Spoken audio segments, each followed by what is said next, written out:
If you're having trouble detaching or removing hoses from a pressure washer, it's because there's too much pressure in the system. And this happens every time you use it. So here's how you'll remove water hoses that seem stuck.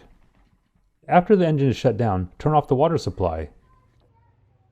Now spray out all the water from the nozzle.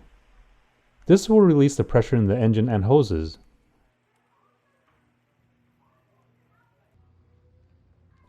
And it's only at this time where you can actually untwist the couplers. There's nothing complicated about this. It's just that the built-up pressure is what's preventing you from removing the hoses. If this video was helpful, please give me a thumbs up and hit the subscribe button to stay up to date on all my DIY videos.